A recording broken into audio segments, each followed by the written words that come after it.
Boas pessoal, daqui é o Blue, sejam muito bem-vindos a mais um vídeo. E hoje eu vou reagir aqui a um vídeo chamado A Gramática Portuguesa está ficando mais brasileira. Bora lá. Todos sabemos que as línguas se influenciam umas às outras. Por exemplo, se viste o meu vídeo sobre a história da língua portuguesa, sabes que, embora o português tenha nascido Sim, eu vi esse vídeo por acaso. ao longo da sua história foi sofrendo influência de línguas como o árabe e o tupi-guarani, entre outras. A forma mais comum de influência entre línguas são os empréstimos lexicais, ou seja, as palavras que uma língua adquire de outras línguas. Sim. Hoje em dia vemos esse tipo de situação um pouco por todo o mundo, com as palavras que vêm do inglês, os chamados anglicismos.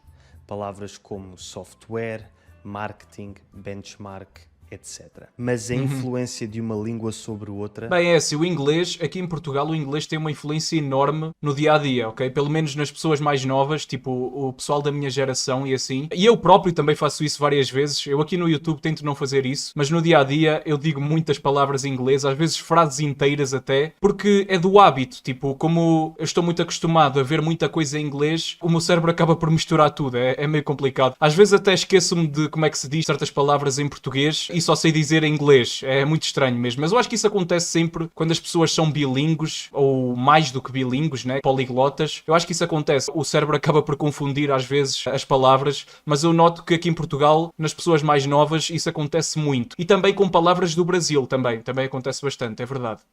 não se manifesta só em empréstimos de palavras. Também se manifesta a nível da gramática. Sim. E, por vezes, até da fonética.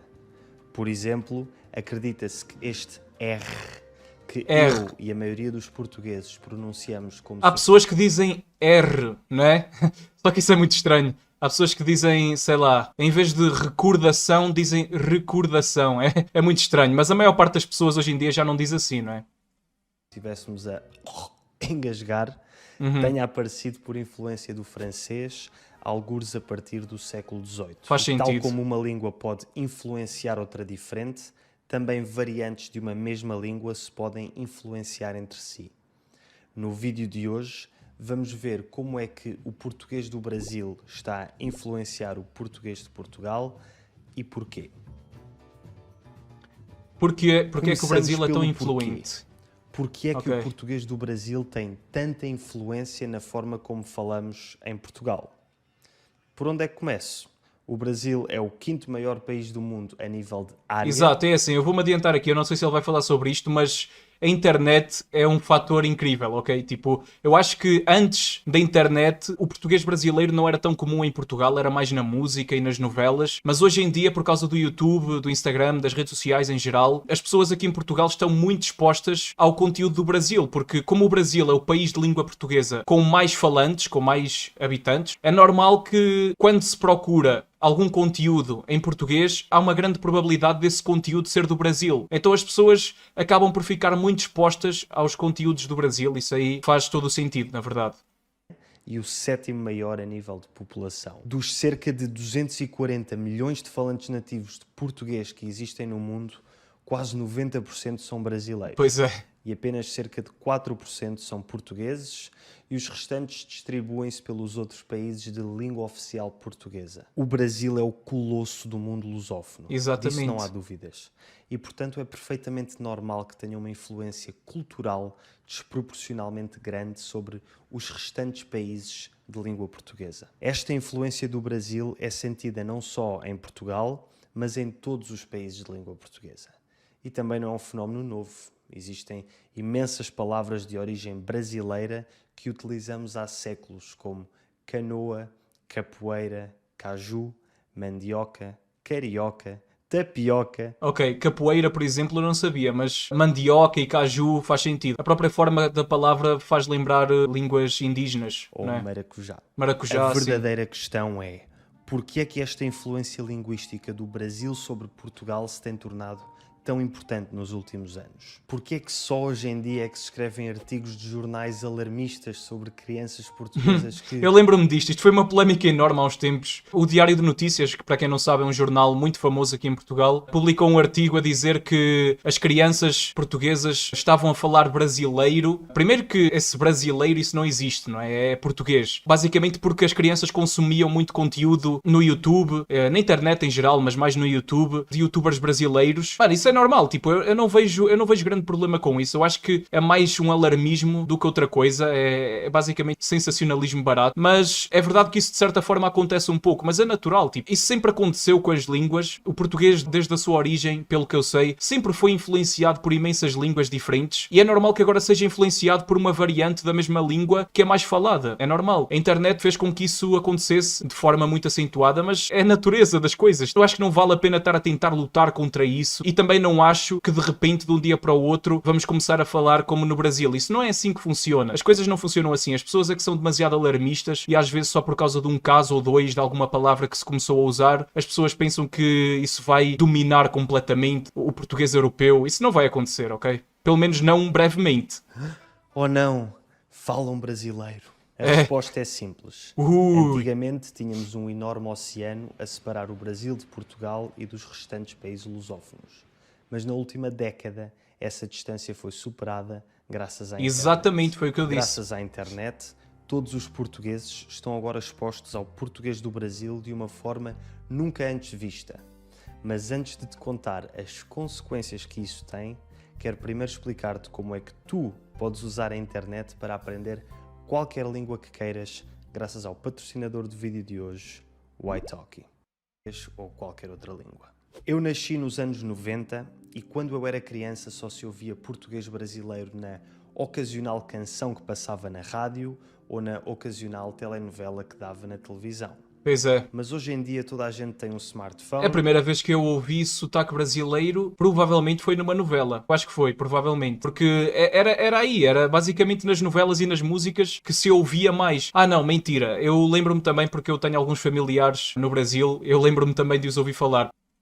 E todos os jovens passam horas e horas em aplicações como o YouTube, TikTok e Instagram. Ao serem portugueses, estes jovens vão naturalmente ter tendência a consumir conteúdo online em português. Exato. E a esmagadora maioria do conteúdo em língua portuguesa que existe na internet é brasileiro. Ou seja, os jovens portugueses têm no seu dia-a-dia quase tanto contacto com o português do Brasil como aquele que têm com o português de Portugal. Quase como se fossem bilíngues destas duas variantes da língua. Isto faz com que seja natural que acabem por usar palavras, gramática e até pronúncia brasileira quando falam entre si. Pois é, isso acontece, isso é natural. É assim, no meu caso, eu sou um grande consumidor de YouTube, eu consumo muito YouTube mesmo. E sinceramente, eu acho que nem 10% daquilo que eu vejo no YouTube é português, é de Portugal. A maioria das coisas que eu vejo são dos Estados Unidos, do Reino Unido e assim. E logo a seguir é o Brasil, ok? Coisas mesmo daqui de Portugal é muito pouca, eu vejo muito pouca coisa, porque o nosso país também é pequeno e a variedade de conteúdos é reduzida. Existe muito pouco conteúdo em português de Portugal, daqui mesmo, enquanto que no Brasil já existe muito mais. E eu, como falo inglês e entendo inglês perfeitamente, em inglês ainda mais, não é? O inglês é tipo a língua da internet. Então, por causa disso, é normal que eu acabe por, de certa forma, às vezes fazer confusão na minha cabeça com certas palavras, tanto em inglês como em português do Brasil. Isso acontece. Pá, mas é natural, tipo, faz parte dos dias atuais. É assim. O que é que podemos fazer, não é? Aliás, o que podemos fazer é tentar incentivar as pessoas a fazer mais conteúdo aqui em Portugal. Mas é complicado porque o país é pequeno, ainda por cima é muito envelhecido, muita gente nem sequer usa a internet ainda. Portanto, não sei, é difícil. Ou seja, tanto é difícil para quem quer criar coisas, ou seja, quem se quiser focar no público português é muito difícil, porque existem muito poucas pessoas no YouTube. E também é difícil para quem é consumidor, para quem quer ver conteúdos, também é muito complicado de encontrar coisas em português de Portugal. Então as pessoas, como não existem conteúdos em Portugal, vão ver coisas do Brasil e para quem sabe inglês ou outra língua, vão ver coisas de outras línguas também. Pá, e é assim, é o que é. Mas esta influência não se limita às crianças. Hoje em dia, toda a gente passa horas e horas na internet e toda a gente em Portugal consome muito conteúdo brasileiro. Como tal, é normal ver muita gente nos seus 20, 30 e 40 a deixar escapar um ou outro brasileirismo nas suas conversas do dia-a-dia, mesmo até de forma intencional. a influência do português brasileiro. Já vimos porque é que o português brasileiro é tão omnipresente em Portugal. Mas como é que esta sua influência se manifesta? Como já disse, a manifestação mais evidente é a utilização de palavras e expressões brasileiras por parte de portugueses, sobretudo crianças e jovens. Como relatado pelo artigo do Diário de Notícias de 2021, hoje em dia é comum ouvir jovens portugueses usar palavras brasileiras quando falam com os seus amigos e referirem-se à relva como grama, ao autocarro como ônibus e até aos repousados como bala. A palavra risca é agora uma listra, o eletrodoméstico que conserva os alimentos... Mano, estas palavras que ele mostrou, esta da listra, eu acho que é a única que eu às vezes deixo escapar, ok? Às vezes em vez de dizer risca, digo listra. Isso aí eu já disse várias vezes. As outras não. A geladeira, e quando os jovens se dirigem a alguém, esse alguém agora é um cara. Isto são exemplos de palavras comumente usadas no Brasil a serem adotadas em Portugal por crianças mais jovens e num contexto mais informal. Mas como eu já disse, este tipo de influência acontece a pessoas de todas as idades e não se limita à adoção de vocabulário.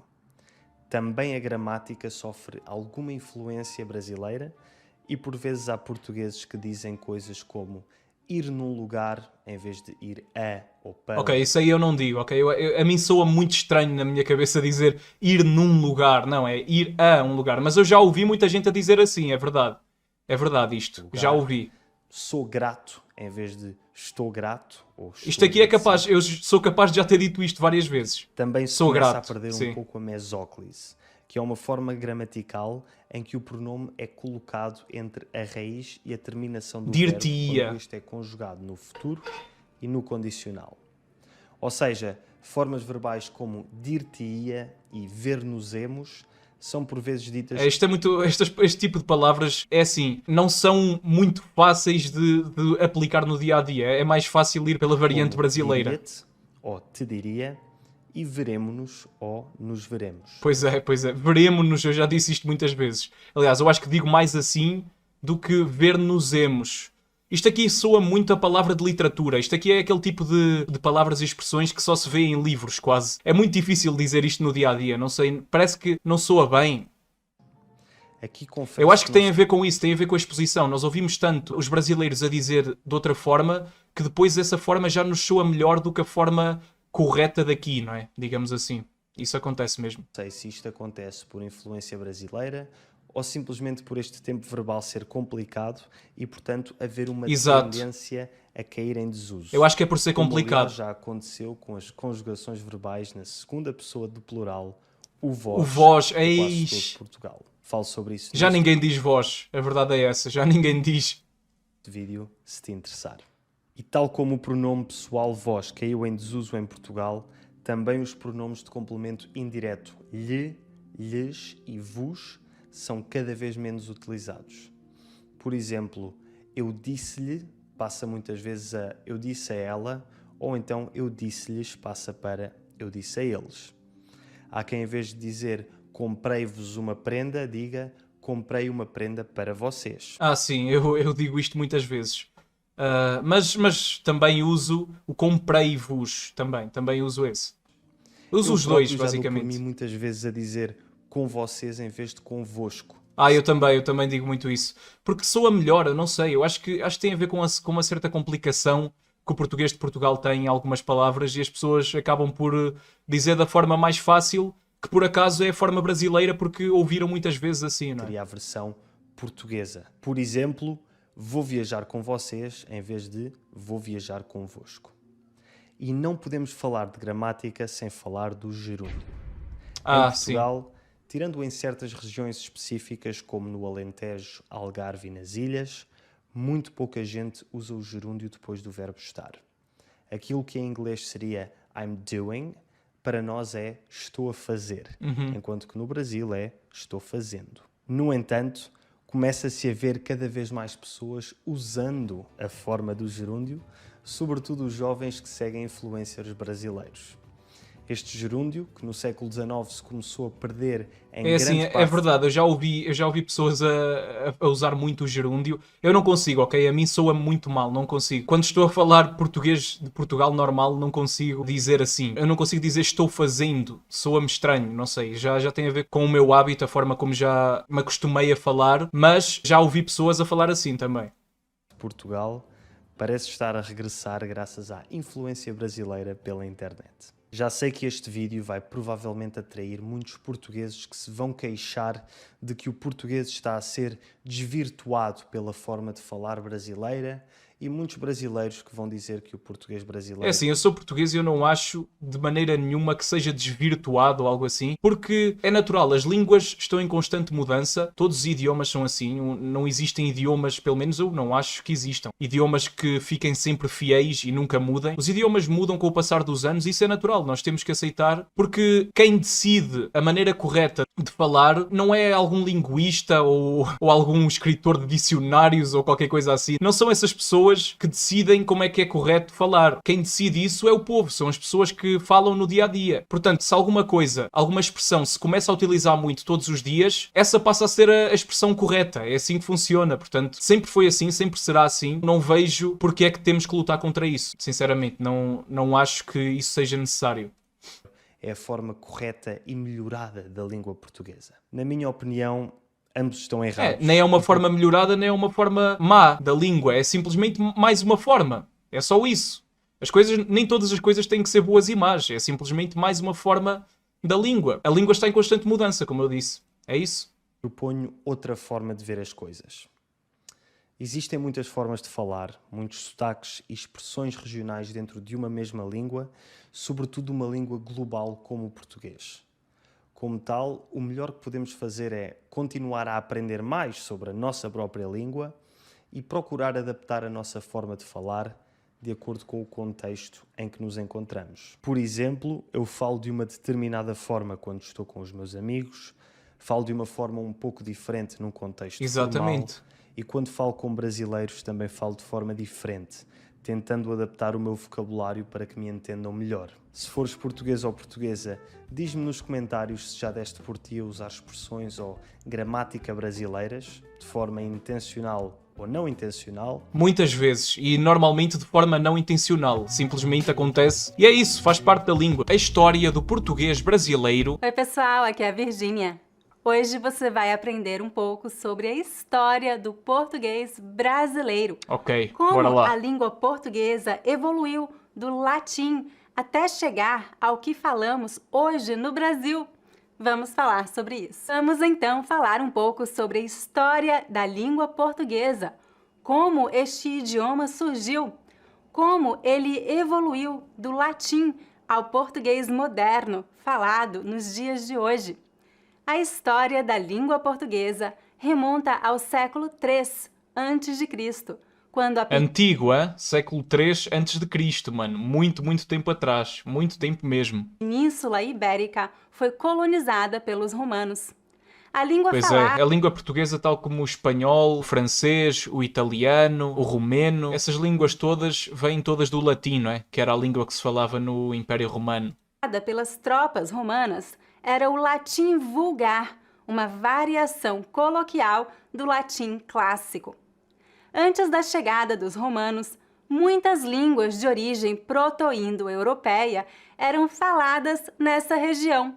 Ao longo dos séculos, o latim vulgar, com influência dessas outras línguas, deu origem a diversos dialetos que evoluíram e se transformaram em idiomas independentes, como é o caso do galego-português, que depois deu origem a duas línguas, o galego e o português. Pois é, mano. Depois da O galego é provavelmente a língua mais parecida com o português que existe. É verdade, eu já fui à Galiza, que é uma região da Espanha, onde se fala o galego, e as pessoas de lá, dá para entendê-las muito facilmente, mano. Muito mais facilmente do que entendemos uma pessoa que fala espanhol. E eles também entendem quem fala português muito facilmente. É verdade. queda do Império Romano, a Península Ibérica foi invadida por muitos outros povos.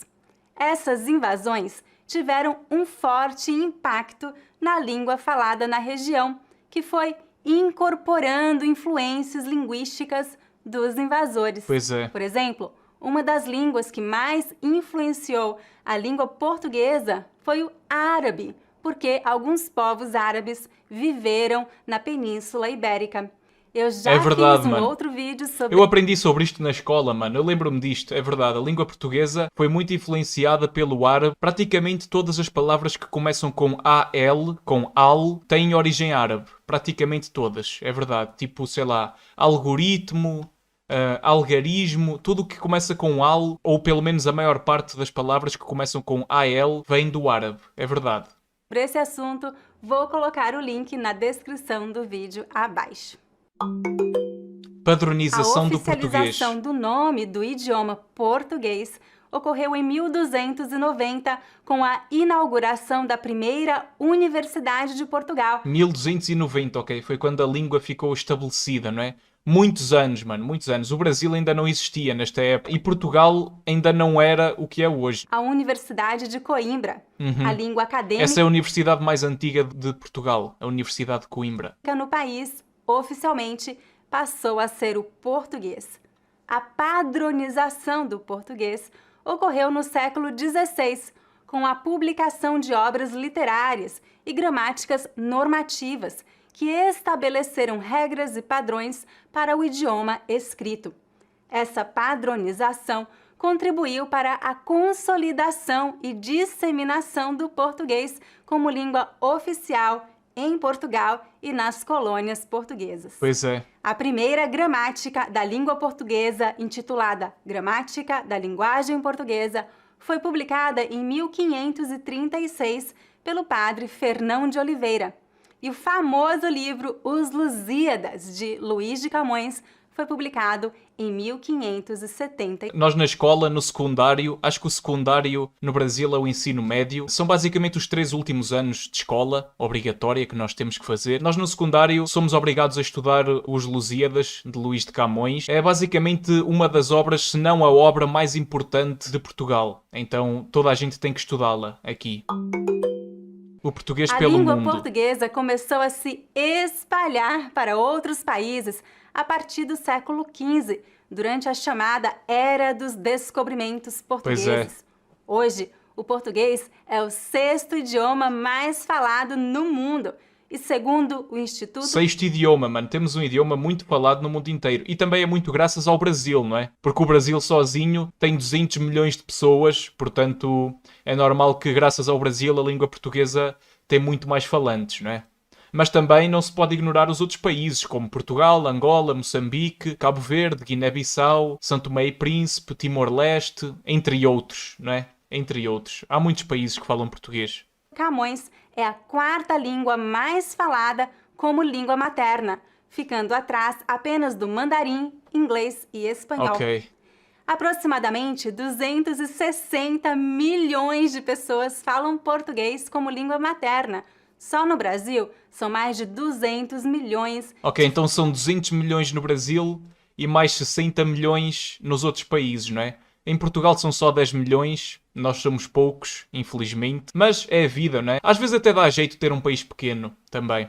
É mais fácil de governar e tal. Então, não sei, acho que também tem vantagens. Falantes nativos. Atualmente, o português é a língua oficial de 9 países em 4 continentes.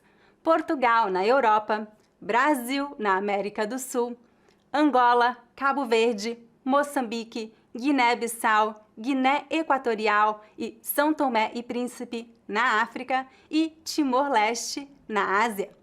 Além desses países, o português também é falado por uma parte da população em outros territórios pelo mundo, como em Macau, na China, Goa da Mão e Dil, na Índia, Malaca, na Malásia, Ilha das Flores, na Indonésia, Batticaloa, no Sri Lanka e Ilhas ABCs, no Caribe.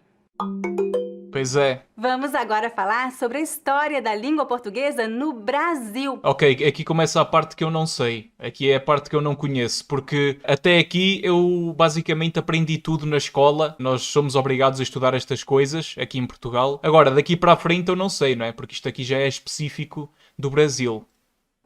Como você sabe, antes da chegada dos portugueses ao Brasil em 1500, O território brasileiro era habitado por muitas nações indígenas. Naquela época, Pois é. centenas de línguas eram faladas nessa região.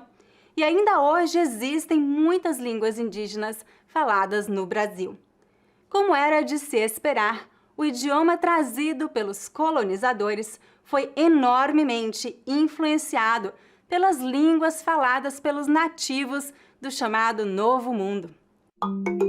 Língua geral. Uma coisa muito interessante que aconteceu no início da colonização do Brasil foi a criação de uma língua chamada língua brasílica, ou língua geral, uma mistura entre o português e o tupi, língua falada pelos tupinambás, que eram os povos indígenas que habitavam o litoral do Brasil. Essa língua franca foi criada pelos jesuítas com o intuito de melhorar a comunicação e a conversão dos povos indígenas ao catolicismo. Eu acho que Uma já ouvi outra falar desta língua. Eu acho que já ouvi falar disto, é verdade. Mas depois parece que esta língua não foi para a frente, não é? Acho que por causa de Portugal, acho que o governo de Portugal na época proibiu essa língua, não sei, houve qualquer coisa. Eu sei que essa língua não continuou até aos dias de hoje, pelo que eu sei. Variação da língua geral chamada Nhengatu, ou língua geral amazônica, também se desenvolveu no norte do Brasil. Esta língua ainda é falada por alguns indígenas Ok, então a versão amazónica ainda existe.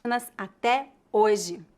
A língua geral foi adotada por colonos e nativos e se tornou o principal idioma falado no Brasil colônia por cerca de 2 séculos. 200 anos, até mano, durou muito tempo ainda. que, em meados do século XVIII, a coroa portuguesa proibiu o uso da língua geral no Brasil e impôs o uso da língua portuguesa. Ok. Como resultado, a língua geral e a maioria das línguas indígenas foram praticamente extintas no Brasil, mas a forte influência dessas línguas no português brasileiro moderno é inegável.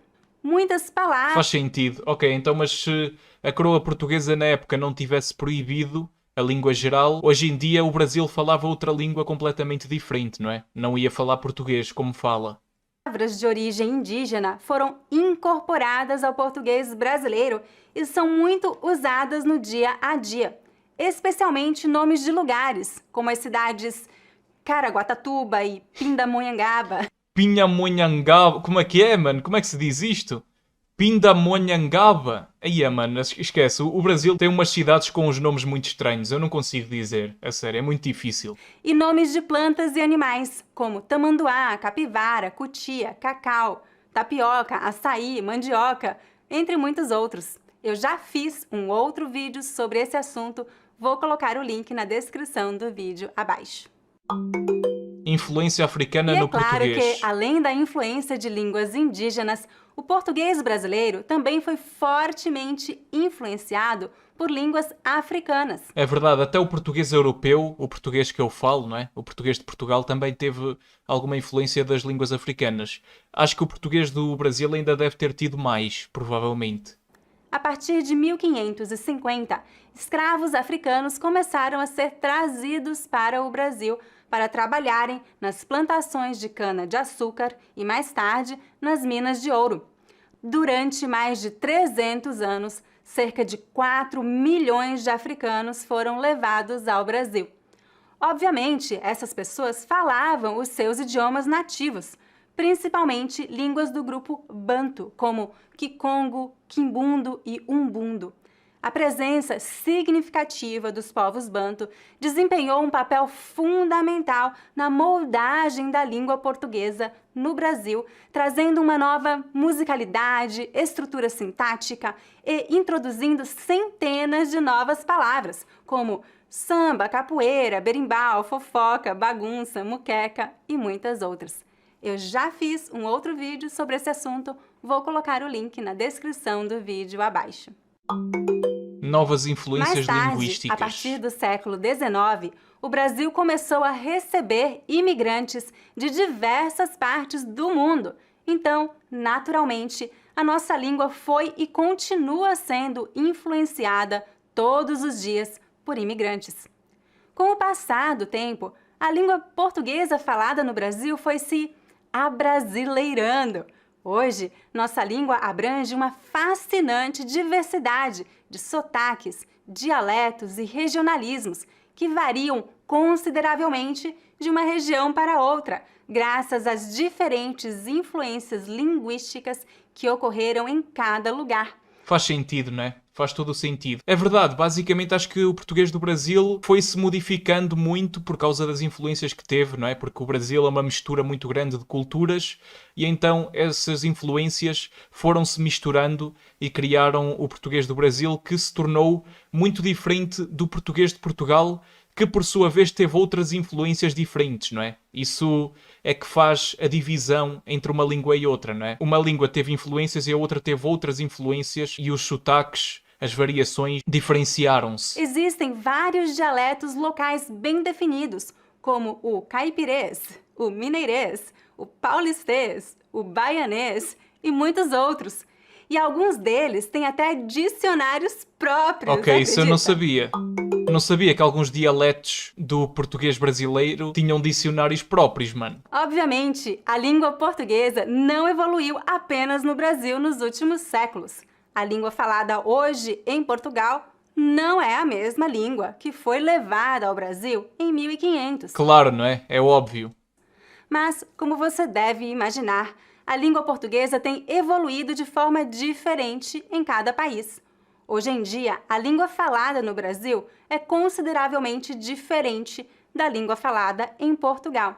Eu acho que é por esta razão que em Portugal muitas pessoas denominam o idioma falado no Brasil como brasileiro.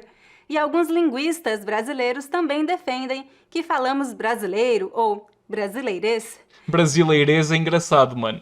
É uma palavra Eu gosto de chamar engraçada. a nossa língua de português brasileiro porque eu acho que isso deixa claro que falamos uma variação da língua portuguesa.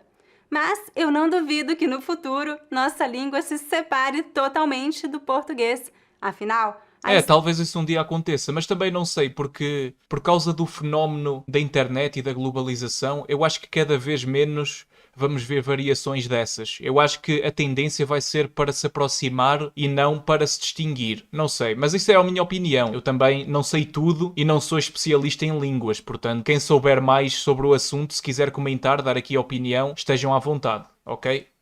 a história nos ensina que as línguas estão em constante alteração, Isso é verdade. evolução e atualização. Então, quem sabe?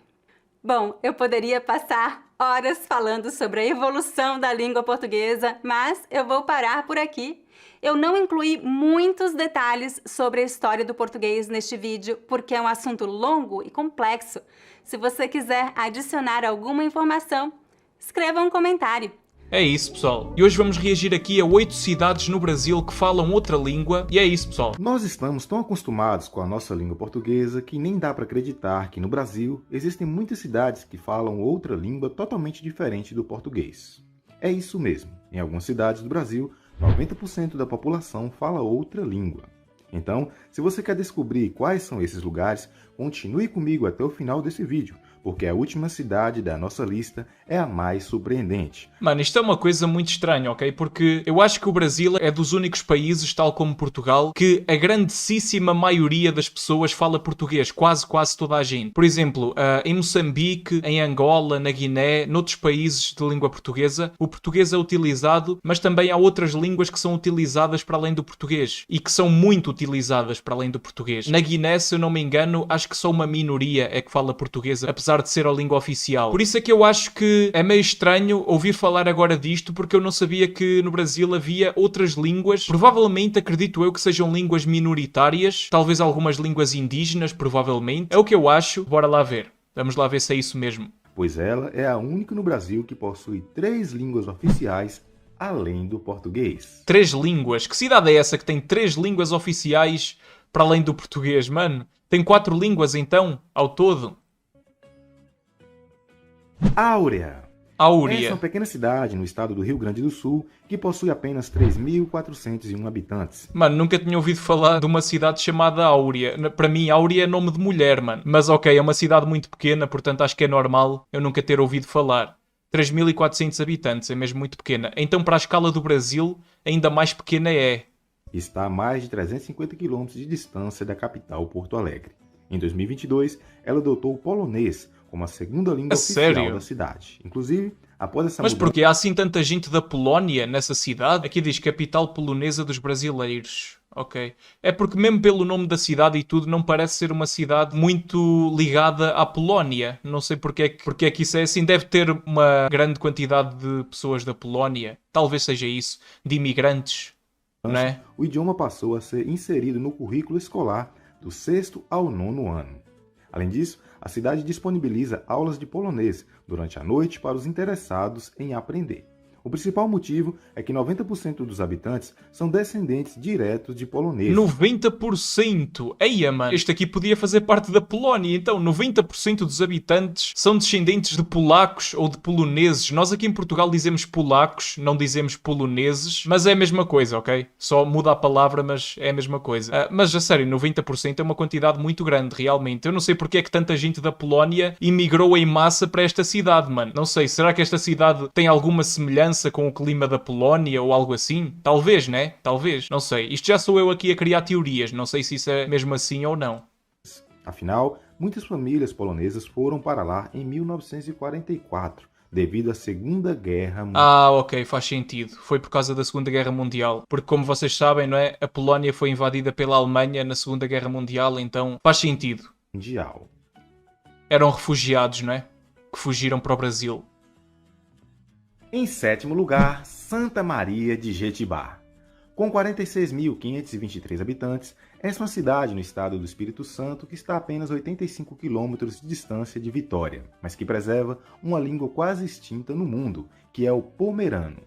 Essa é a língua original da região Pomerânia, na Alemanha, que hoje é até pouco conhecida naquele país. Ah, pomerano, é da Pomerânia, ok. Então uma língua regional na Alemanha e, pelos vistos, também passou a ser uma língua regional no Brasil. Mas que se mantém viva aqui nessa cidade brasileira. Em Santa Maria de Jetibá, cerca de 70% dos habitantes são de origem pomerana e a cidade conta com até mesmo um programa de educação escolar pomerana, que visa manter viva essa língua na cidade. Mano, isso é muito interessante. Tipo, casos em que línguas que já eram pequenas no seu país de origem foram parar a um país noutro continente super distante. É uma coisa mesmo, sei lá, o mundo tem com cada coisa, mano. Às vezes é difícil de acreditar nestas coisas, mano. Eu fico sempre pensativo sobre isto. Tipo, como é que estas coisas foram acontecer? Como é que pessoas da Pomerânia na Alemanha foram para o Brasil e a maioria todas para uma cidade e essa língua manteve-se por lá, mesmo já havendo poucas pessoas a falar essa língua na Alemanha? É muito estranho, mano. Mas existem outras cidades no estado que também falam pomerano. São as cidades Ok, há outras cidades, certo? Domingos Martins, Pancas, Vila Pavão e Laranja da Terra. Que interessante, mano. Muito interessante mesmo. Em 6º lugar, Pomerode. Localizada Pomerode? Ok, este parece parecido com a outra língua que vimos agora. na região do Vale do Itajaí, em Santa Catarina, essa é considerada a cidade mais alemã do Brasil, por preservar a cultura, construções e até mesmo a língua. Possui 34.699 habitantes. Ok, esta aqui já é mais ou menos grande. E boa parte dos seus moradores são descendentes da Alemanha. Justamente por isso, por lá também existem muitas pessoas que falam a língua pomerana e o próprio alemão também, além do português. Portanto, se você quer sentir a sensação de estar em uma pequena cidade alemã sem sair do Brasil, vale a pena visitar Pomerode, porque até a língua vai ser totalmente diferente de outras cidades. Ah, ok, a cidade chama-se Pomerode porque a língua é o pomerano, não é? E porque há lá muitas pessoas da Pomerânia. Que interessante, mano. Muito, muito interessante mesmo. Estas coisas, a sério, eu não entendo como é que estas coisas acontecem. Brasileira. Pomerode. Ok. Em 5º lugar, Nova Petrópolis. Essa é uma linda cidade localizada na Serra Gaúcha que tem 28.579 habitantes e possui o alemão como a segunda língua oficial. O alemão. Sendo a língua alemã, Mano, porquê que há tantas línguas ligadas à Alemanha? Quer dizer, não são tantas, né? Até agora só vimos 2 ligadas à Alemanha, mas mesmo assim é uma coisa... Sei lá, mano, dá que pensar, tipo, porque é que existe tanta influência alemã no Brasil. Se vocês souberem e se conseguirem explicar de maneira fácil e simples, comentem aí, ok? Comentem aí em baixo e é isso. é oferecido na escola de rede municipal a partir da educação infantil e também está disponível em aulas pagas pela prefeitura. Inclusive, em 2022, alguns alunos da Nova Petrópolis obtiveram 100% de aprovação em preferência em língua alemã. O principal motivo da língua ser falada nessa cidade é que Nova Petrópolis foi colonizada por imigrantes alemães. Ok. E em quarto lugar temos Prudentópolis. Localizada no interior do Paraná, essa é uma pequena cidade com... Mano, esta cidade é muito... Mano, o nome é muito engraçado. O Brasil tem uns nomes de cidades muito engraçadas. Eu não sei, são coisas que aqui não existem, mano. Este estilo de nomes que acabam em polis ou em ópolis, aqui não existem. Prudentópolis, que coisa estranha. Mas é divertido, mano. É um nome engraçado. Cerca de 49 mil habitantes. Por lá, a segunda língua oficial é o ucraniano, que se tornou oficialmente em 2021. E que fez com que essa cidade seja a primeira cidade no Brasil. Pensei que tinha sido por causa da guerra na Ucrânia, mas se foi em 2021, foi antes, né? Porque a guerra na Ucrânia só começou em 22. A ter essa língua falada pelos seus moradores. O motivo é que cerca de 80% dos habitantes de Prudentópolis têm ascendência ucraniana. Uau! Takuru. Com Takuru. 10.749 habitantes, essa é uma pequena cidade localizada no estado do Mato Grosso do Sul, que adotou oficialmente em 2010 a língua Guarani como oficial. Ah, ok. Esta aqui foi o que eu disse no início do vídeo. Eu desconfiava que algumas destas línguas seriam línguas indígenas e, pelo que eu sei, o Guarani é uma língua indígena, né? Dos nativos americanos. Essa é uma língua indígena e essa cidade foi a segunda no Brasil a adotar esse tipo de língua como oficial.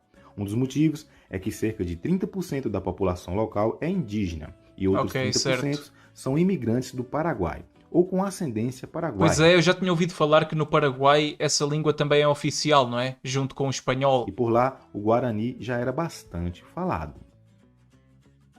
E em segundo lugar, Bento Gonçalves. Bento Gonçalves. Também localizada na Serra Gaúcha, essa é uma das cidades mais... Por que é que as cidades no Brasil têm nomes de pessoas? Eu não sei, mano, eu não entendo. Bento Gonçalves. Isso parece o nome de alguém.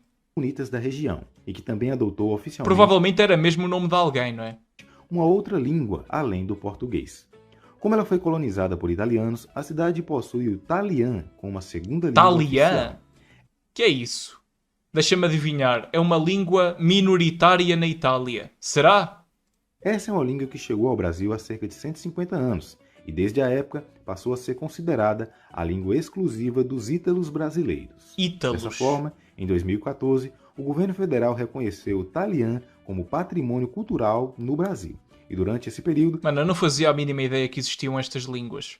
Algumas, tipo o Guarani, eu já tinha ouvido falar, mas estas aqui, tipo o Pomerano e o Talian, mano, eu nunca tinha ouvido falar disto. E a cena é que estas línguas são europeias, não é? E eu não conhecia, nunca tinha ouvido falar mesmo. Diversos municípios gaúchos passaram a reconhecer a língua como oficial em sua cidade. Outra cidade conhecida que também tem o Talian como a segunda língua oficial é a cidade de Farroupilha, que fica próximo de Bento Gonçalves. Olha que comboio tão bonito. E em primeiro lugar, São Gabriel da Cachoeira.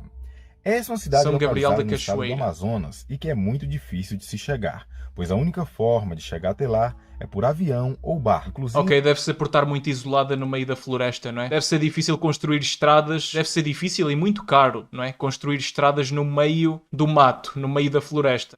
Por estar a mais de 850 km de distância de Manaus, uma viagem de barco até lá pode durar até 4 dias. A cidade conta com uma população de 51.921 habitantes e foi a primeira... Mas ainda tem bastante gente, 51.000 pessoas. Brasil a ter outras línguas como oficiais, além do português. Por lá se fala principalmente as línguas Baniwa, Nhengatu e Tucano. Baniwa, Nhengatu e Tucano. Tucano, que também é um pássaro, não é? São aqueles pássaros que têm um bico enorme. Os tucanos são provavelmente os pássaros mais engraçados que eu conheço, mano. São muito bonitos. Bonitos e engraçados ao mesmo tempo. Eu não sei, eu sempre achei esses animais fascinantes. E eu sei que são nativos do Brasil. Há em outros países também, pelo que eu sei, mas no Brasil também são nativos. É uma pena que aqui não haja tucanos, pelo menos não selvagens, não é? Só existe no jardim zoológico. Pode ser que você nunca ouviu falar dessas línguas, porque elas são indígenas. Afinal... cerca de 90% da população dessa cidade é de índios e descendentes. Faz sentido, porque é na região da Amazônia, não é? Por lá são faladas outras 20 línguas aproximadamente, mas apenas essas 3 foram oficializadas, estão presentes em placas públicas pela cidade. Inclusive, por conta da oficialização das línguas, ela foi a primeira cidade brasileira a eleger prefeito e vice-prefeito indígenas. Ok. Bom, pessoal, esse foi o vídeo de hoje. Espero que vocês tenham gostado. Agora... Mano, muito interessante, a sério. Vou reagir aqui a um vídeo chamado Dialetos Portugueses do Uruguai. Fala, mundo, tudo certo? Eu sou Ronaldo Bergamasco e seja muito bem-vindo ao canal Mundano. Galera, vamos trazer hoje para vocês mais uma pauta que foi recomendada nos comentários. Aliás, surgiram pautas, a gente vê quando ela é viável, quando ela é interessante. Nesse caso, inclusive, era um assunto que eu nem sabia. Eu fui pesquisar sobre, eu olhei, realmente dá para fazer um vídeo sobre isso. Você sabia que no Uruguai também se fala uma variante do português? Ou não? Ou sim? E é justamente sobre isso que falaremos nesse vídeo, sobre os dialetos portugueses do Uruguai. Vamos lá, mas antes, roda a vinheta. Então... no Uruguai fala-se português. Mano, eu sempre pensei que o Uruguai era um país de língua espanhola, e tanto quanto sei, é mesmo. Mas, pelos vistos, também se fala português. Provavelmente por causa do Brasil, não é? Para começar, aquele raio-x maroto e esperto do país que a gente vai falar. Então, estamos falando sobre a República Oriental do Uruguai. É o segundo menor país da América do Sul, fica só atrás do Suriname. O Uruguai é um pouco menor que o estado brasileiro do Paraná e ele está subdividido em 19 departamentos, que equivale mais ou menos a nossos estados do Brasil, tá? E o Uruguai abriga 3,5 milhões de habitantes. A capital tem mesmo muito poucas pessoas. Aliás, até para Portugal, que é o meu país, não é? Que é um país que não é muito grande, mas mesmo assim, em comparação com Portugal, é um país muito pequeno. Portugal tem 10 milhões de habitantes, o Uruguai só tem 3. É muito pouca gente. Então é Montevidéu com 2 milhões de habitantes, ou seja, 55% dos uruguaios estão na área metropolitana da sua capital. E o Uruguai é uma república presidencialista. O mandato do presidente dura 5 anos, sem possibilidade de reeleição imediata. E desde 2020 ele é presidido pelo Luiz Lacalle Pou. A língua oficial é o espanhol, e a moeda utilizada no Uruguai é o peso uruguaio. E Uruguai vem da língua tupi e significa Rio dos Pássaros Pintados. Vamos lá, história resumida do Uruguai. Vamos colocar num bloco só, rapidinho, que isso aqui vai ser importante para embasar justamente o tema desse episódio. O território uruguaio ele já era habitado ali por ameríndios, quando os espanhóis desembarcaram por lá em 1516. E sob forte resistência dos nativos, tá, gente? E, historicamente, o Uruguai ele se tornou uma zona de discórdia entre o Império Português e o Império Espanhol. E ambos fundaram vários assentamentos para justamente legitimar. Eu não sabia que Portugal tinha tentado ficar com o Uruguai, eu não sabia disso. Tá? A tomada, a posse dessas terras. E um fato importante, o atual norte do Uruguai, tá, gente? Ela era, digamos assim, uma terra de ninguém, ou seja, não era muito bem definido quem era dono dali, tá? E os primeiros núcleos foram de colonos portugueses, que falavam português, mas já com bastante influência do espanhol e das línguas nativas. Guarde isso, tá?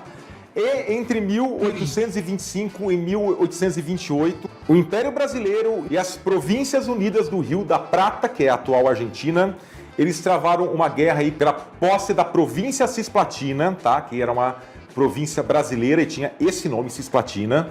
Só que o desfecho dessa história é interessante porque nenhum dos dois lados conseguiu o seu objetivo, que era tomar o local. Muito pelo contrário, surgiu um terceiro país, que é justamente o Uruguai hoje. E o Uruguai, ainda no século XIX, passou por uma guerra civil. No século XX, ela também teve aí um período ditatorial de 73 até 1985. E aí sim, quando os civis voltam a governar o Uruguai. Okay. Agora vamos falar sobre o espanhol uruguaio. Lembrando que o espanhol ele é oficial no país, língua oficial é uma língua definida na Constituição. Então a Constituição define qual é a língua oficial, no caso do Uruguai, é o espanhol. E a variante falada por lá, ela é conhecida como espanhol rioplatense, que ela também é falada na Argentina. Só que mesmo na Argentina e Uruguai você tem diferenças no vocabulário, apesar de países próximos e variantes bastante próximas também. O espanhol do Uruguai, assim como o argentino, eles utilizam um recurso que é conhecido como voceo, ou seja, você usa com frequência o vos, que seria o vós em português, e não o tu ou os te que é você. É muito comum você Isso é mais ou menos comparável ao que acontece entre o português europeu e o português brasileiro, porque nós aqui normalmente usamos o tu e no Brasil geralmente usa-se mais o você, não é? Isso é uma coisa muito interessante, na verdade. Referir a vos, ao invés de você dizer tu eres, eles dizem vos sos, ou vos tenés, em vez de tu tienes, e além do voceu ou voseu. Isso é quase a mesma coisa que entre o português brasileiro e o português de Portugal, exatamente. Normalmente no Brasil as pessoas dizem você tem e em Portugal nós dizemos tu tens. Ou seja, também existe uma semelhança também existe uma semelhança na língua portuguesa, muito interessante. Forma portuguesada. Há uma outra característica que eles chamam de geísmo reilado, ou seja, o L ele tem o som mais ou menos de J, tá? Na Argentina também é assim, boa parte da Argentina também é assim, diferente de outros países que o L duplo ele tem um som parecido em português com o do nosso LH, tá? Então esse é o geísmo reilado. E mesmo no Uruguai, o espanhol não é uniforme, apesar do país pequeno e pouco populoso, pode haver variações dentro do seu território, tá, gente? É uma grande curiosidade, o Uruguai é o único país do mundo que o ensino da língua portuguesa também é obrigatório, isso desde 2008. Muito interessante, não fazia ideia disso. É o único país não lusófono, ou seja, que não tem a língua portuguesa como oficial, que ensina o português nas escolas de maneira obrigatória. Muito interessante, não sabia disso. Mas isso significa que o Uruguai foi muito influenciado por Portugal e principalmente pelo Brasil, não é? Bom, antes da gente continuar, gente, por favor, peço para vocês, rapidinho, deixa um joinha pra gente. Assim você faz o YouTube recomendar mais esse vídeo. E se você não fez isso ainda, por favor, inscreva-se no canal e ative o sininho para você receber notificações de novos vídeos. Segundo as nossas estatísticas do YouTube, aproximadamente metade dos nossos views são de não inscritos, tá? Então, por favor, se você vê com frequência nossos vídeos ou esporadicamente, assuntos que você gosta mais, não tem problema. Se inscreve e ative o sininho, porque você vai receber notificações de novos vídeos e você escolhe se você quer assistir ou não, tá? Mas faça isso. Já fez isso? Agora sim. Vamos continuar o vídeo. Agora sim, falaremos sobre o português uruguaio. Nos meios acadêmicos, gente, essa variante ela é conhecida como DPU, que são os dialetos portugueses do Uruguai. Dialetos portugueses do Uruguai, não fazia ideia que isso existia. E de maneira pejorativa é conhecido como portunhol. E segundo... isso é a mesma coisa que nós fazemos na Espanha. Ou seja, aqui em Portugal, quando eu vou à Espanha, eu normalmente falo portunhol, que é...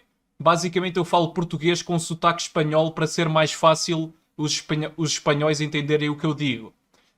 É aquela mistura de português e espanhol. Aliás, nas regiões de fronteira as pessoas falam muito portunhol, entre Portugal e a Espanha também. Ministério da Educação... Não sabia que isso também existia na América Latina, mas faz todo o sentido agora que eu penso nisso. Da cultura do país... 15% dos uruguaios falam essa variante como língua materna, ou seja, é a língua que eles falam com seus pais em casa, a primeira língua que eles aprendem, tá? Quando criança. Esses falantes de português uruguaio, eles estão localizados mais em 5 províncias ao norte do país. E a presença do... Pois é, próximo da fronteira, não é? Faz todo o sentido. DPU, tá? Vamos usar essa sigla então, dialetos portugueses do Uruguai.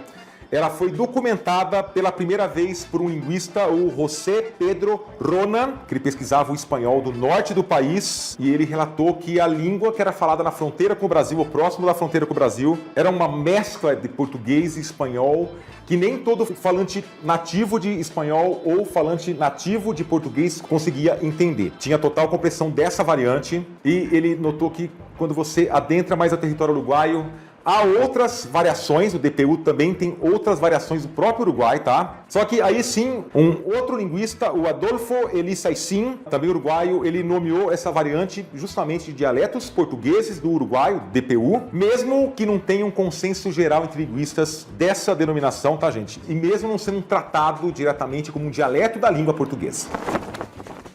Então, algumas características desse português uruguaio é importante a gente ressaltar, viu, gente, que é só a forma falada nas cidades. onde se usa esse dialeto. A forma escrita é usada o espanhol, porque não existe uma forma escrita ou qualquer gramática ou qualquer regulação dessa variante. Ele é falado nos departamentos de Artigas e Rivera, onde elas são mais usadas, mas também é falado em Salto, Tacuarembó e Cerro Largo.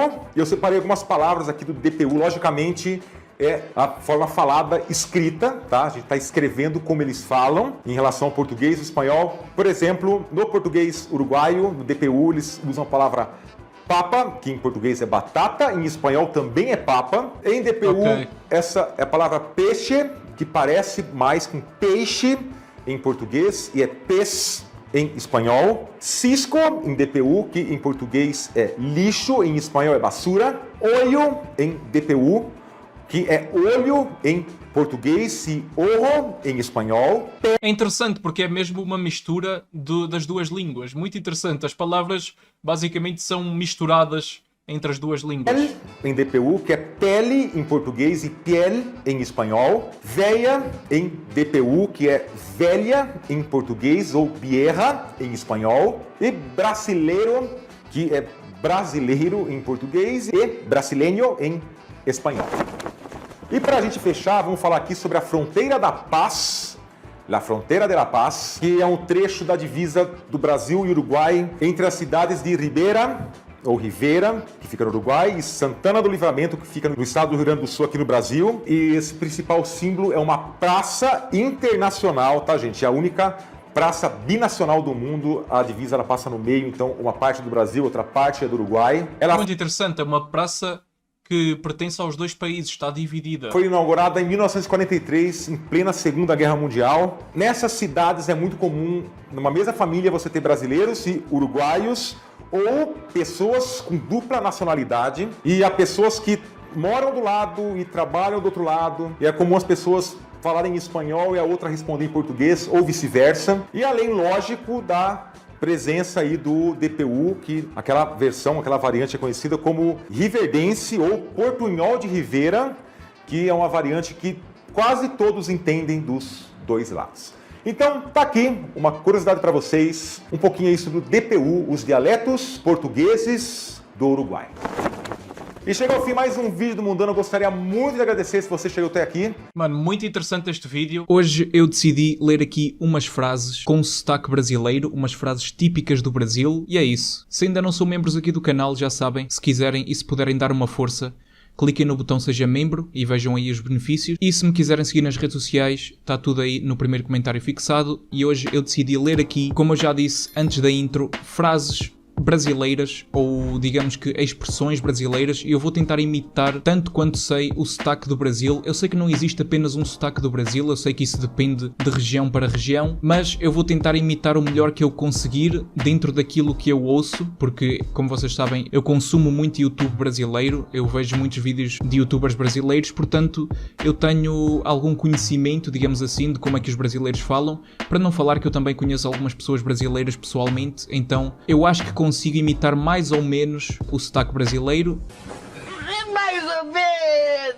Mais ou menos. É isso que eu quero tentar, ok? Desde já, este vídeo é uma brincadeira, portanto não fiquem chateados por alguma coisa que eu diga mal, e é isso. Sem mais demoras, vamos lá então aqui começar pelo começo, né? Geralmente começa-se pelo começo. E a Manu Correia comentou: "Tamo junto, meu chapa, é nóis."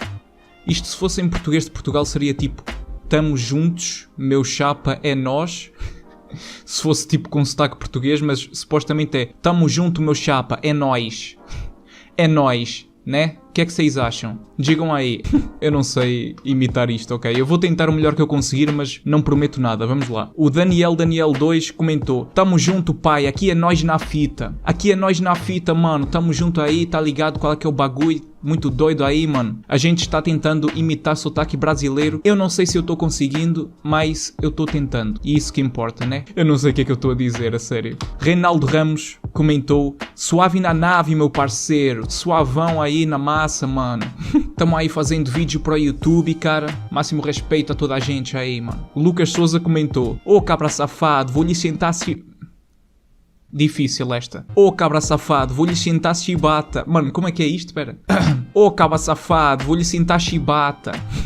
Isto é uma frase ameaçadora. Vou-lhe sentar chibata, mano. Vou-te sentar chibata, vou-te arrebentar tudo, mano. Cleison Pereira comentou, sotaque paulista. Isso é tão maneiro, meu. Maneirão, mano. Tamo aí. Muito massa, cara. Tamo aí tentando falar português do Brasil, tá ligado, mano? Eu não sei se eu tô conseguindo ou não. Deixem vossa opinião aí embaixo. E é isso, mano. Estamos aí. Bora, bora. Paulo Nadson comentou. Arriégua, hoje ganhei a loteca e agora vou ficar muito estribado. Hã? Porra, mano, que raio de palavra é esta, mano? Arriégua, hoje ganhei na loteca e agora vou ficar muito estribado. Arriégua, hoje ganhei na loteca e agora vou ficar muito estribado. Eu nem sei o que é que isto significa. Honestamente, se vocês me puderem explicar aí nos comentários, eu agradeço, porque eu nem sequer sei o que é que significa arriégua.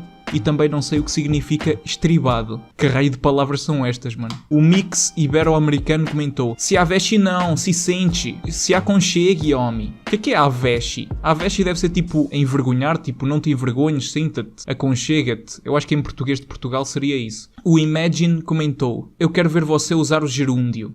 Pois é, mano, no Brasil o pessoal usa muito o gerúndio, tipo, eu tô fazendo, eu tô andando, vamos indo nessa, tá ligado, mano? Eu sei que no Brasil o pessoal usa muito o gerúndio, em vez de falar eu estou a andar, no Brasil falam eu estou andando. Acho que é mais ou menos isso, né?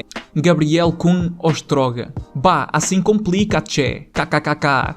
Eu acho que isto aqui não são todos os brasileiros que usam, pois não. Esta cena do bah e do tchê. Eu acho que isto aqui é de alguma região do Brasil. Eu não sei qual. Se vocês souberem, digam aí. Mas eu acho que isso não se utiliza sempre. E depois finaliza com o KKKK, que é tipo a risada brasileira. O Miguel Moura comentou. Sou carioca mesmo. É biscoito não bolacha.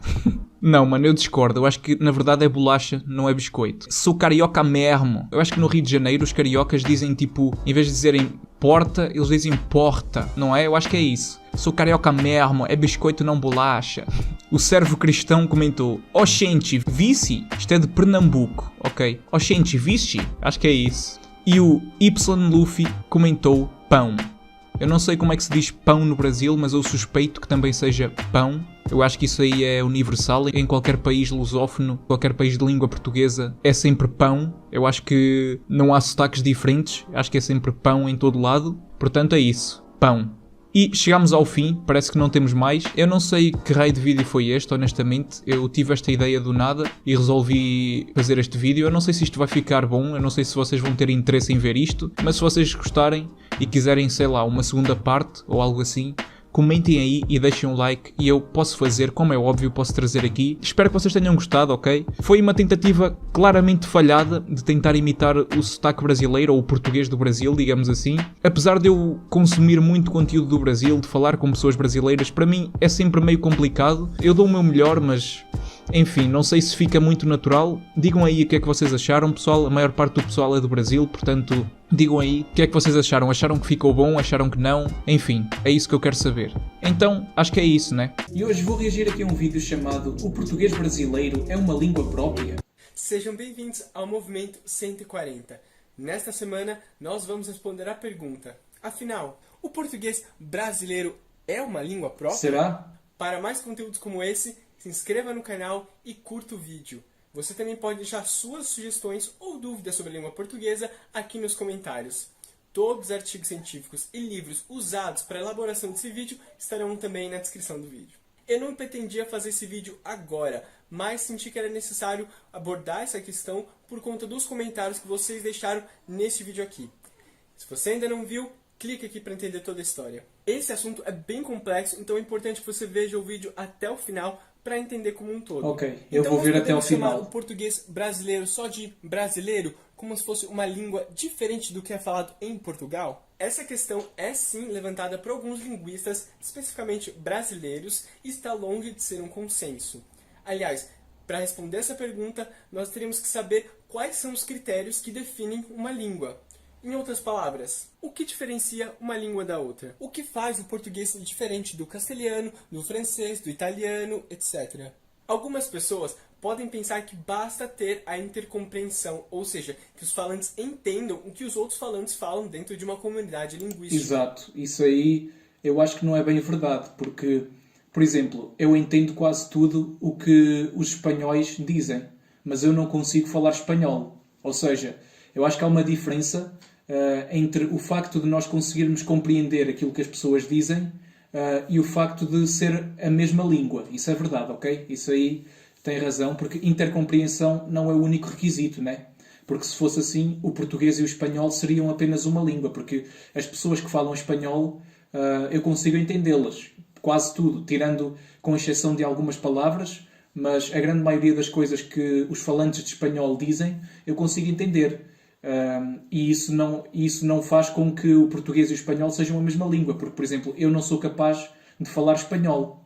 Ou seja, eu acho que isso também não é bem assim, não é? E apesar da intercompreensão estar presente em todas as comunidades linguísticas, ela não é suficiente para distinguir uma língua da outra.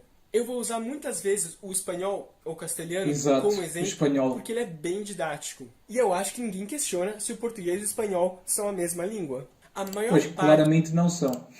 Dos falantes nativos de língua portuguesa conseguem ler um texto em espanhol ou ouvir uma fala mais lenta e entender praticamente tudo que é falado. E isso acontece com muitas outras línguas românicas, como, por exemplo, o italiano. Mas e as palavras? É verdade. Também eu já ouvi italianos a falar e eu entendo quase tudo o que eles dizem. Claro que há sempre algumas palavras e algumas expressões que não têm nada a ver com a língua portuguesa e eu fico meio à toa, não percebo muito bem, mas há muita coisa que dá para entender, sim. E isso não faz com que o português e o italiano sejam a mesma língua. Isso é verdade, sim. As variedades de Portugal... Mas mesmo assim, sinceramente, na minha opinião, eu acho que o português brasileiro e o português de Portugal são sim a mesma língua, porque eu acho que há muita semelhança. Há demasiadas semelhanças para serem consideradas línguas diferentes. Isto é a minha opinião, não sei. Desde já, pessoal, se vocês quiserem, digam aí a vossa opinião nos comentários, mas eu, particularmente, acho que não há diferenças suficientes para, digamos, tornar as duas línguas em línguas diferentes. Eu acho que são duas variantes da mesma língua e não duas línguas diferentes. Acho, não tenho a certeza, mas, enfim. E do Brasil tem muitas palavras diferentes. Será que então esse é um bom critério? Bem, esse também não é um bom critério. E olhando para o castelhano, o espanhol, fica bem fácil de entender. O português e o espanhol compartilham em torno de 89% do seu léxico. Ok, isto aqui eu não sabia. 89%. Isto é imenso, não tinha noção. Ou seja, das suas palavras. Ou seja, a quantidade de palavras iguais nas duas línguas é muito alta, é uma correspondência de quase 100%. Exato. Fora que muitas palavras diferentes ainda são bem compreensíveis para os falantes. Para falar a verdade, os critérios que definem a autonomia de uma língua estão muito mais relacionados a fatores extralinguísticos do que fatores da língua em si. Eu já falo um pouco mais sobre isso, mas no final é como nos diz o professor Marcos Banho. O nome que se dá a uma língua é uma questão muito mais de natureza política, cultural e ideológica do que propriamente linguística. No entanto, ambas as variedades, tanto a brasileira quanto a portuguesa, são reconhecidas no campo político, diplomático e do ensino da língua como uma só. O consenso mais geral é de que o português brasileiro e o português falado em Portugal, ou seja, o português europeu, são variedades da mesma língua, cada uma com a sua norma padrão, ou norma culta, e com as suas variantes internas. Como, exato, por exemplo... sim, é verdade. Isto aqui é, digamos que é a denominação oficial das variantes é assim, tipo, ambas são português. Simplesmente existe o português europeu, existe o português brasileiro. Também existem variantes africanas, por exemplo. Por exemplo, o português europeu falado nas ilhas, como o português brasileiro falado no Nordeste. E quais são os argumentos a favor dessa ideia? Os linguistas que defendem essa ideia dizem que, apesar das variedades terem muitas diferenças e particularidades, elas não se distanciaram o suficiente para serem duas línguas separadas. Exato. E muito desse argumento se baseia principalmente nos sons da língua. Na verdade, a única coisa que varia é o som, porque apesar deles soarem diferente, eles passam o mesmo significado. Segundo o linguista francês Paul Tessier, o conservadorismo do português brasileiro em relação às vogais átonas, que preservou a forma do século XVI, é um dos pontos que mais se distinguem hoje do português europeu. Ou seja, se no português brasileiro dizemos Maria, no português europeu dizemos Maria. Exatamente, Maria, não é Maria. Pois é. com A fechado, já que não está na sílaba tônica. Mas isso faz alguma diferença na prática? O que torna difícil para os linguistas em geral aceitarem que são duas línguas diferentes é o fato de que tanto o português brasileiro quanto o português europeu partilham o mesmo sistema fonológico. Vamos olhar para a palavra carro. Aqui não importa como ela está escrita, vamos prestar atenção só no som. Se eu trocar o som R por B, eu tenho uma palavra cabo, fica cabo, e um cabo é algo que não tem nada a ver com um carro. Exato. Completamente diferente. Ao invés de carro, eu tenho cabo. Ou seja, esse é um dos métodos que nós temos para identificar se um som é de fato um fonema. O fonema é então uma unidade mínima de som que, quando é alterada, resulta num significado completamente diferente. A mesma coisa acontece quando eu troco o som R por R. Caro. Que torna as palavras completamente diferentes. Exato. Ao invés de carro, eu tenho caro. Em Portugal e no Brasil, nós temos formas diferentes de produzir o som do R, mas que não alteram o sentido da palavra. Então eu posso dizer carro, eu posso dizer carro e eu posso dizer carro. Eu digo carro. Carro. Não sei, eu acho que é carro. Não é carro. Nem carro. Não, é carro só. É. Eu acho que, sim, e aliás, nesta palavra eu acho que a maioria dos brasileiros dizem da mesma forma que os portugueses. Eu acho, não sei. Não ser a mesma palavra. Apesar de serem sons diferentes, o significado ainda é o mesmo. E é por isso que nós podemos dizer que as duas variedades partilham o mesmo sistema fonológico. Elas podem articular alguns sons de forma diferente, mas eles significam as mesmas coisas nos mesmos contextos. É como a diferença entre dizer tia e tia, ou dizer dia e dia. Quanto aos argumentos a favor da separação de duas línguas, eles são diversos. Eu poderia passar horas apontando em quais aspectos morfológicos ou sintáticos as variedades diferem. Porém, para este vídeo, eu só quero abordar alguns tipos de análise que podem legitimar, para alguns linguistas, a autonomia do português brasileiro como língua. Um exemplo muito claro é o uso do pronome nominativo no lugar do clítico. Por exemplo, no português europeu dizemos: a Paula está vindo, eu já a chamei. Na verdade seria: a Paula está a vir, ou a Paula vem aí. Porque aqui em Portugal nós normalmente não utilizamos o gerúndio, mas eu percebi o exemplo. Ou seja, eu já a chamei. Exato.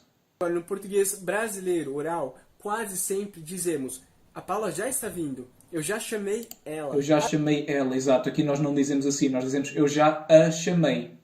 Exato. Além disso, isso nós é temos verdade. também o caso clássico da ênclise da próclise. O português brasileiro caminha para ser uma língua praticamente proclítica. Ou seja, no português europeu, nós dizemos algo como dá-me um cigarro, dá-me ame-te. um cigarro. Já sim. no português Amo-te. brasileiro, nós dizemos praticamente sempre me dá um cigarro. Me dá um cigarro, te amo. Pois é, é verdade. Te amo. Além desses casos, nós temos ainda a mesóclise, que está presente no português europeu, Amar-te-ei mas para todo jamais sempre. aparece na realidade do português brasileiro. Apesar É de verdade, eu estarmos- nunca ouvi um brasileiro a dizer amar-te-ei. Eu acho que eles diriam te amarei, talvez. gramáticos escolares. No máximo vemos esse tipo de construção na boca de algum vice-presidente Derrotá-lo-iam. ou em alguma obra de autores literários. Esses são alguns dos poucos exemplos de como a sintaxe do português brasileiro é diferente. Quando eu digo sintaxe, eu penso numa análise em que as palavras são elementos da frase, nós pensamos nas relações de subordinação, de concordância e de ordem. E parece que essas mudanças são muito simples, né? Parece que são poucas mudanças, poucas diferenças, mas elas têm um impacto profundo na estruturação da língua. Mas então, o que nós vamos fazer com essa situação? Temos mudanças profundas de estrutura, mas mantemos características fundamentais em comum. Como eu já disse antes, considerar uma variedade como uma língua autônoma é uma questão política, ideológica e cultural. A pergunta, na verdade, deveria ser: qual é o objetivo dessa política ou dessa ideologia? Exato, eu acho que, digamos que, imaginem, continuar a chamar, digamos, a variante brasileira, continuar a chamá-la de português, de certa forma, é uma maneira de, digamos, como é que eu hei de dizer? Tipo, ou seja, é uma forma de inserir o Brasil num grupo de países que partilham o mesmo idioma. Ou seja, por exemplo, o Brasil pertence à comunidade dos países de língua portuguesa, que é a CPLP. Por exemplo, se no Brasil, em vez de se falar português se falasse brasileiro, o Brasil já não pertenceria à CPLP. Ou seja, digamos que ter uma língua partilhada por outros países, eu acho que é uma forma de conseguir melhores relações com alguns países. Eu diria que é por aí. E o mesmo acontece com os países africanos, por exemplo, Angola, Moçambique, são países que têm como língua oficial o português. Se em vez de Angola ter o português tivesse o angolano, por exemplo, como língua oficial, talvez, apesar de se calhar ajudar a reforçar de certa forma a identidade nacional, prejudicaria em termos internacionais, digamos assim, porque ter uma língua partilhada por muitos outros países é benéfico para todos esses países. É uma forma de facilitar o intercâmbio de cultura, o intercâmbio de pessoas, facilitar a imigração. Todo esse tipo de coisas é muito facilitado graças a este tipo de alianças que se formaram a partir da língua. Por exemplo, os cidadãos dos países da CPLP têm muito mais facilidade em viajar de uns países para os outros do que viajar para outro país de outra língua qualquer. Por exemplo, isso aí é uma vantagem tanto para o Brasil como para todos os outros países, incluindo para Portugal. Isso aí provavelmente é a principal razão pela qual o governo brasileiro decidiu continuar a chamar a língua que se fala no Brasil, continuar a chamá-la como português.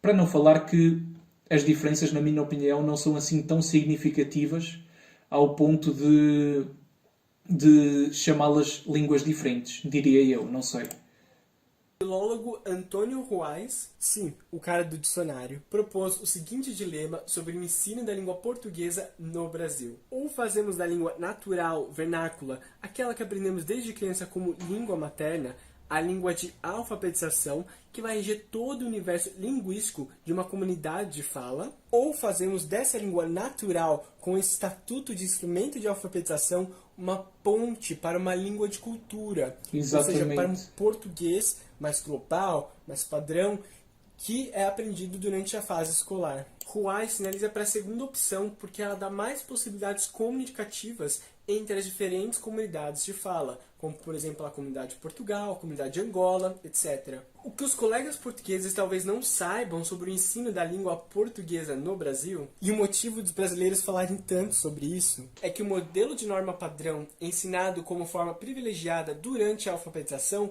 mantém modelos muito mais próximos da variedade de Portugal, que são muito distantes da realidade do que se fala dentro do português brasileiro, gerando uma desconexão entre o que a pessoa aprende como língua materna e o que ela é ensinada como língua portuguesa. Portanto, pensando no ensino da língua portuguesa no Brasil, seria interessante pensar num modelo que reconheça e leve em conta as variedades vernaculares naturais do Brasil, mas que também mantivesse ou criasse pontes para uma forma de comunicação menos regional, mais global, mais internacional, para que nós possamos comunicar com outras comunidades também lusófonas, como Portugal, Angola, etc. E assim, Exatamente. eu espero nunca mais ouvir a mesma reclamação dos meus alunos sobre a inutilidade de aprender como usar a mesóclise. Te darei, dar-te-ei. Muito obrigado por assistir esse vídeo até o final.